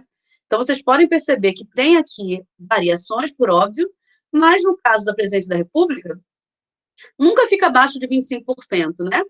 Assim como, no caso do Congresso Nacional, nunca chega a 10%, e no caso dos partidos políticos, só em duas ocasiões chega a 5%, passa de 5%, só em uma ocasião passa de 5%, é em 2012, né? Então, uma profunda desconfiança dos brasileiros e das brasileiras nessas instituições. E no caso da presidência da República, uma diferença bem considerável, né? Então, não é um apoio total e restrito, mas uma diferença bastante considerável em relação aos partidos e o Congresso Nacional. O que eu estou querendo dizer com isso para vocês é que hoje, um discurso que seja contrário ao Congresso Nacional, um discurso que seja contrário aos partidos políticos, tal e qual o discurso que Oliveira Viana fazia, tem ressonância. Tem ressonância exatamente porque grande parte da população brasileira desconfia dessas instituições. E vejam aqui qual que é a instituição que a sociedade brasileira confia: as Forças Armadas. Pois bem, na série histórica aqui que eu coloquei para vocês, uma série histórica menor, só de 17 até 19, dentre aqueles que confiam muito nas Forças Armadas, está sempre acima de 40%, né? Agora, em 2019, 42%, mas sempre acima de 42%, de 40%. E vejam, né, que os cinza aqui são aqueles que, deixa eu confirmar aqui, são aqueles que não confiam, bem poucos, né? Menos de 20%, sempre são um ano que 20%, que não confiam nas Forças Armadas. Isso no caso de um país que viveu uma ditadura militar.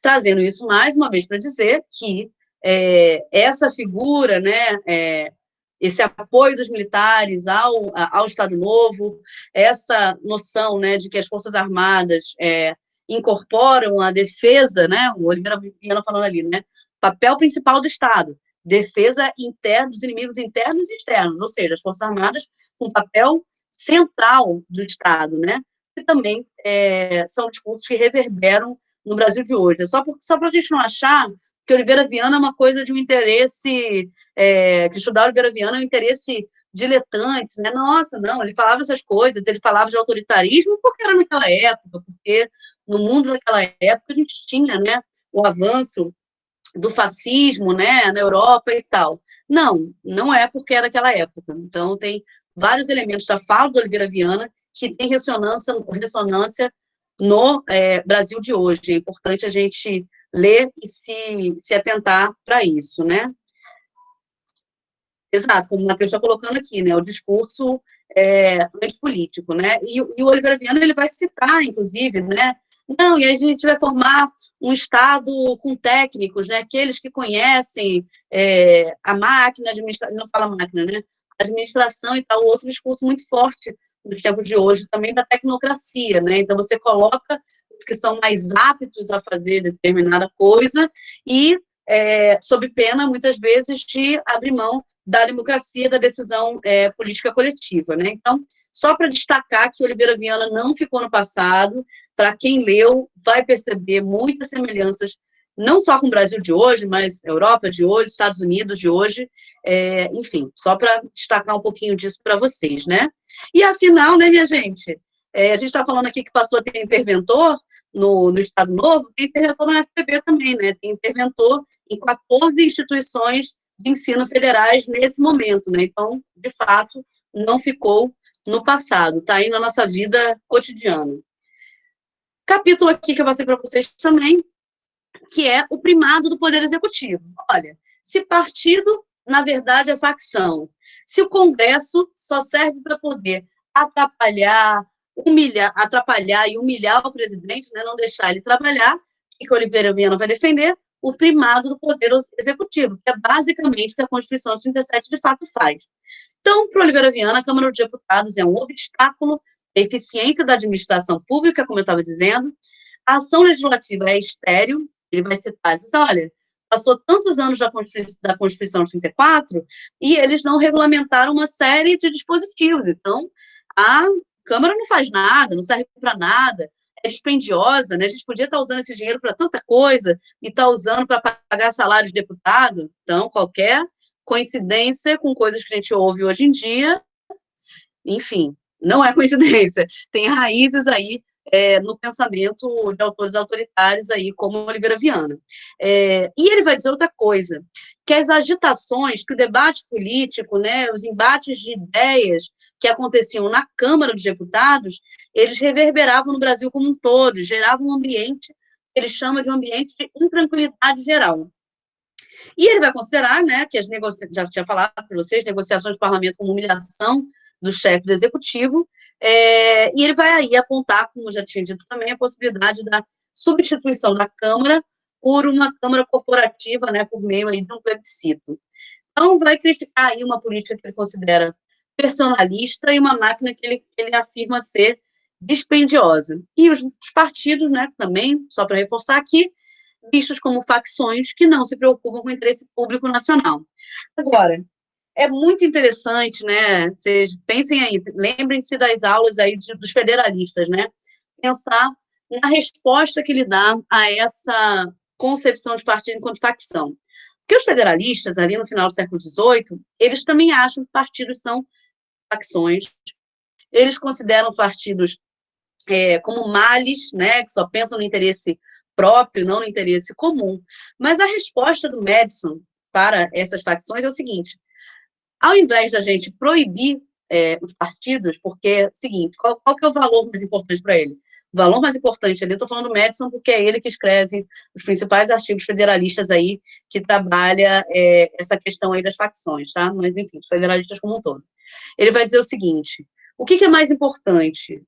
Um país que não tenha facções, né, que acabe com esse mal, que ele considera que é um mal, mas que para fazer isso tenha que perder a liberdade, ou um país que tenha liberdade, mas que, por causa, né, pela manutenção dessa liberdade, tenha que conviver com as facções.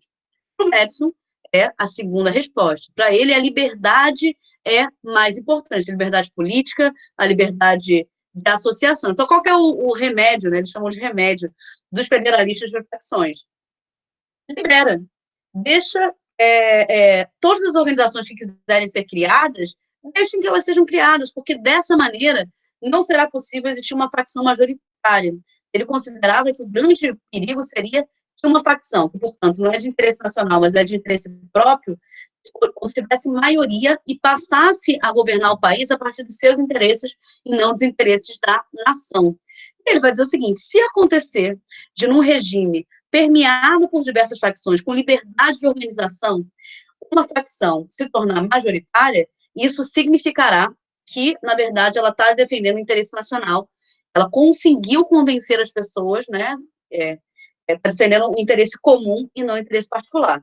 Então, vejam, é possível pensar que os partidos são facções, que os partidos são malefícios, e dá uma outra resposta que não seja o autoritarismo, né? Foi o que os federalistas fizeram, não o Oliveira Viana. Para ele, a resposta é acabar com os partidos políticos e substituí-los pelas corporações, pela organização de grupos que representem as corporações. E aí eu coloco a questão, né, que eu já tinha falado, que eu sei que vocês estão aí calados, mas se quiserem contribuir, do que é o interesse nacional, né? Assim, é uma crítica que os liberais sempre sofrem, nessa coisa do interesse comum. Interesse comum de quem, cara pálida? Sério mesmo que um trabalho... Olha só, pensem aqui, coisa básica, marxismo básico aqui, né? Um membro da burguesia, o dono de uma fábrica, o que ele quer? Ele quer produzir para lucrar, correto? Se o lucro ele vai se dar com base, ele pode se dar de duas maneiras. Ele pode se dar por meio do desenvolvimento aí das forças produtivas, né? Se você compra uma máquina que faz com que você consiga produzir mais, né? Então, pronto, você aumenta o seu lucro, ou ele pode se dar pelo aumento da exploração da mão de obra, né? Então, você reduz o valor do salário, explora até o máximo possível a sua mão de obra. Então, como dizer que o interesse do patrão, que nessa situação é o lucro, e o interesse do empregado, que nessa situação, do trabalhador, que nessa situação é de ter boas condições de trabalho, de ter o suficiente para poder se alimentar a sua família, ter uma vida digna, como pensar que esses interesses podem chegar a um ponto comum? Essa é a grande crítica que é feita já há alguns séculos ao pensamento liberal. E cabe aqui também, né? Porque o Oliveira Viana está dizendo o seguinte: tem aqueles que estão agindo contra o interesse nacional. Agora, quem define o que é o interesse nacional? Será que é possível ter interesse comum em relação a todos? O Oliveira Viana vai falar que sim, é possível sim. Basta organizar as corporações, colocar ali na mesa de diálogo, né, de maneira solidária, que vai chegar a uma conclusão que é boa para todo mundo, que é boa para a nação. Mas aí eu coloco aí para a reflexão de vocês se isso de fato é possível. A Leane está colocando aqui, lembrei de alguém que disse que as escolhas seriam técnicas quando eleito. Pois é, Leane, pois é. Então, o nome hoje é tecnocracia, mas já estava ali o Oliveira Viana falando dos técnicos, né? Vamos lá. E ele vai dizer, com todas as palavras, que o golpe era necessário. Ele aconteceu para salvar o país. Se a função primordial do Estado é proteger a sociedade, tanto dos inimigos externos quanto internos, o golpe ele é justificável porque ele está cumprindo a função primordial do Estado, que é a defesa da sociedade. Logo, o golpe ocorreu para salvar o país, o golpe era necessário, portanto, legítimo para o Oliveira Viana. Aí ele vai defender, né, que o caráter corporativo da Constituição, na verdade, você já tinha dito, né, na verdade, amplia a democracia. Aí é interessante a gente pensar, né, o quanto palavras, conceitos, quando não são precisados, eles podem perder todo o seu conteúdo, né? Tá aí o Oliveira Viana falando que o Estado Novo é democrático. Tá ele falando que, inclusive, ele pode ser mais democrático do que a democracia liberal clássica. Pois bem, se você não diz o que você considera como democracia, democracia é o tipo de palavra que cabe em tudo, né? Então, mais uma vez, eu não quero bater tanto nessa tecla, mas eu acho que é um exemplo que tem relação com a nossa realidade aqui no presente, né, também porque eu estou, claro que indignada com o que está acontecendo na UFPB, a gente viu a atual reitora dizendo na imprensa paraibana que a nomeação do terceiro lugar na eleição é democrática. Pois bem, porque se você não diz o que é democracia, cabe tudo dentro de democracia, e é o que o Oliveira Viana está mostrando aí de maneira muito, muito concreta, né? Está no texto isso, né? E aí, o outro ponto que ele vai destacar, que eu tinha esquecido de dizer, né, ainda relacionado com a questão dos partidos, é que, para ele, a captação de votos, ela gera distorções do ponto de vista administrativo dos interesses da nação. O que ele está querendo dizer com isso? Ele cita até exemplos de situações como essa, né, mas deixa eu pensar aqui um exemplo mais contemporâneo, né? Está dizendo o seguinte, ó, tá, vamos pensar aqui algo que a gente viveu recentemente, né? Teve todo aquele processo lá da reforma da Previdência. E a reforma da Previdência, ela só conseguiu ser votada após a eleição. Por quê? Porque os parlamentares estavam preocupados em votar numa medida que era antipopular, né? Várias pesquisas mostraram que a maioria da população era contrária à reforma da Previdência, votar numa medida antipopular e depois chegar no processo eleitoral e ter outdoor pela cidade inteira, dizendo que é traidor, que votou contra os direitos dos trabalhadores e tal. Então, isso levou a uma situação na qual a reforma da Previdência só pôde ser votada, só conseguiu ser votada e aprovada após as eleições de 2018.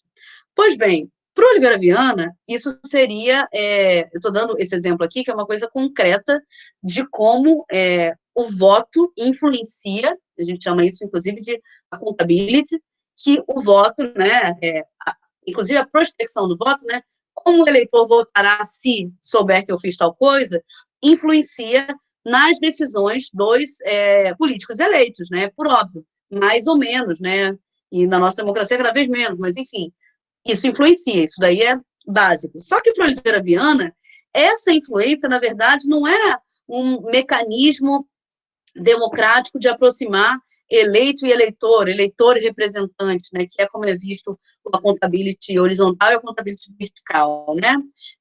Para o Oliveira Viana, isso, na verdade, é um motor de distorções. Ele vai dizer o seguinte, ao invés do político tomar uma decisão, do representante, né, do administrador, tomar uma decisão no sentido do interesse da nação, no sentido do interesse administrativo, ele vai tomar a decisão que dá mais votos para ele. E isso, para o Oliveira Viana, vai gerar distorções. Mais uma vez, na perspectiva do liberalismo, democracia liberal, né? Estou falando dos clássicos, tá, gente? Claro que isso é da perspectiva dos democratas de maneira mais geral, né? Só para a gente ficar aqui dentro dos autores que vocês têm visto aí ao longo do curso. É isso, você tem aí o accountability como um elemento central para seguir existindo uma conexão entre representante e representado, mesmo durante esse período em que o representante está exercendo um mandato sem o controle dos representados, né? Porque não existe mandato imperativo na democracia representativa, na maioria dos países da democracia representativa contemporânea. O Oliveira Viana vai ver isso por um outro ângulo. Ele vai considerar que essa conexão entre eleitor e representante acaba gerando distorções administrativas e é contrária ao interesse da nação, né? E aqui, né, gente, duas capas clássicas aqui, né, ainda sobre aquela questão de que você pode dizer que é democrata e pode caber, mesmo que não tenha nenhum sentido de democracia, né? É importante vocês saberem, desde já, vocês vão ter disciplinas mais à frente, vocês vão discutir teoria política contemporânea, né? Que existe na teoria política definições de democracia que são muito distintas, né? Existem aqueles que consideram definições minimalistas de democracia, né? Então, direito ao voto, possibilidade de oposição. Outros que não, que consideram que é necessário uma democracia substantiva, né? Por isso que é sempre importante você dizer do que você está falando, porque senão acontece coisas tipo isso aí, né? Capa do Estado de São Paulo, aí, de abril de 1964, logo depois do golpe de 64, capa do Estado de São Paulo, democratas dominam toda a nação. Então, perspectiva de que, na verdade, democratas eram aqueles que estavam dando o golpe. E aí também, né, famosíssima capa do Globo, dizendo que o João Goulart tinha fugido e que, portanto, a democracia estava sendo restabelecida. Ora, aquele que foi eleito, né, como vice-presidente, à época, a gente votava para presidente e para vice-presidente em separado, né, e que depois, após a renúncia do Jânio Quadros, assumiu, cumprindo a Constituição, né, aliás, nem cumprindo a Constituição, teve um golpe ainda no meio dessa história, mas que depois, né, por meio de um plebiscito, assumiu a presidência da República de maneira seguindo o que estava os preceitos constitucionais, né, institucionais, é colocado aqui como, na verdade, aquele que não era o democrático e a democracia sendo estabelecida aí por meio do golpe militar. Então é isso, né? Cabe tudo. Papel aceita tudo. Vamos lá. Caminhando para o fim já, gente. Ainda no primado do Poder Executivo, ele vai defender que o Executivo precisaria de uma flexibilidade para poder se adaptar às realidades econômicas, sociais e políticas. E aí, essa flexibilidade para ele, no caso, é centralizar quase todo o poder na figura do presidente da República, né? Então, o presidente tem que agir rápido, então, portanto, precisa ter o poder para fazê-lo. Não cabe a ele dialogar com a Câmara, pensar nos eleitores, não. Ele tem que tomar decisões, ter flexibilidade para tomar essas decisões em prol aí das mudanças e necessidades econômicas, sociais e políticas. E ele vai defender que o presidente haja como se o parlamento fosse e tenha, portanto, o direito de iniciativa parlamentar, inclusive, né, legislativa, na verdade, é o que também está estabelecido na Constituição de 37. Aliás, essa Constituição, além de colocar o primado do direito de iniciativa legislativa no Executivo, ela também estabelece o fim da iniciativa individual de projetos de lei, né? Então, um parlamentar ele não poderia propor um projeto de lei, como é hoje, né, individualmente. Ele teria que ter o apoio de, no mínimo, 2/3 da Câmara. Gente, 2/3 é muita coisa.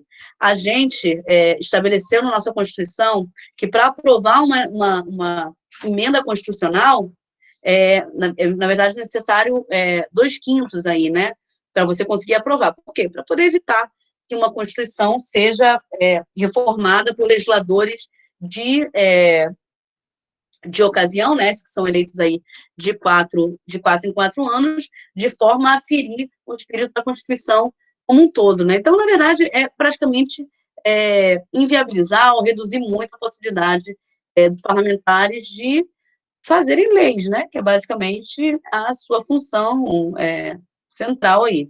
E aí, o que ele vai chamar de democracia autoritária. E aí, eu trouxe esse trecho aqui, na verdade, é uma nota de rodapé. Se vocês leram assim por cima, espero que tenham lido, inclusive, provavelmente não repararam, mas eu achei tão significativo que eu resolvi trazer aqui para vocês. Aqui a democracia autoritária, conceito de democracia autoritária do Oliveira Viana. No fundo, há qualquer coisa de pleonástico nessa denominação, porque o conceito de Estado implica de si mesmo a ideia de autoridade, né? Pleonástico, né, está se repetindo, né, quando chama de democracia quando chama de... não, perdão. Ele está aqui, gente, num diálogo que é o seguinte, a nota de rodapé em relação ao seguinte trecho. Ele fala que a Constituição de 37 estabeleceu o Estado autoritário. Aí ele faz uma nota, e é nessa nota que ele cunha o conceito dele de democracia autoritária. Ele vai dizer que Estado autoritário é algo de pleonástico, né? Porque, para ele, o conceito de Estado já implica de si mesmo a ideia de autoridade. Então, para o Oliveira Viana, na verdade, não se trata de Estado autoritário, mas se trata de uma democracia autoritária, isso que o Estado Novo está fazendo. Isso é, a democracia que fundada na autoridade, não mais na liberdade, como princípio essencial. E aí ele vai dizer, na verdade, não é dele, eu esqueci desse detalhe, que é por isso que é tão significativo.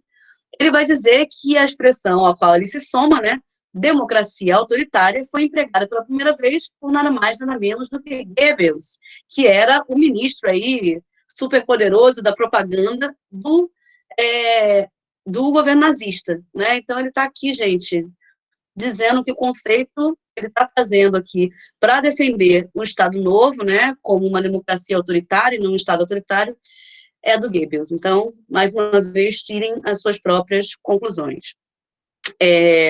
Vai defender as intervenções ilegais dos presidentes na Câmara, na Primeira República, né, o que ele vai dizer? Ele vai dizer que durante um largo período, o executivo conseguiu ter algum controle do país porque intervia nas eleições, né? E a gente vai ver semana que vem, no coronelismo de chave de voto, como isso se dava. Ele vai defender essas intervenções, porque era a única forma do executivo, de fato, exercer esse poder que ele considera que é a encarnação da nação. E, mais uma vez, né, defesa da política corporativista, né, porque, para o Oliveira Viana, só é possível conhecer o interesse geral por meio da organização associativa. Mais uma vez, não se trata de liberdade e sim de autoridade, não se trata de indivíduos, mas sim de grupos, de organizações associativas, né, que é o cerne aí,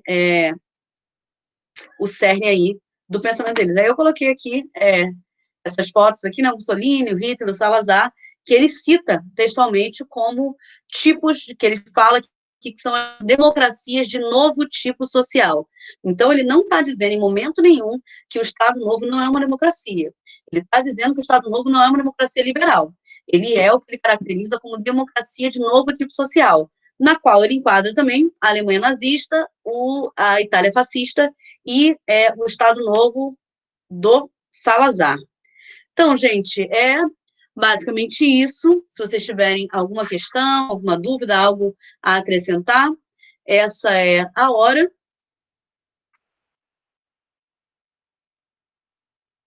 Ninguém? Beleza? Deixa eu só repassar aqui, gente, aproveitar que a gente tem um pouquinho de tempo aqui. Deixa eu tirar aqui minha tela.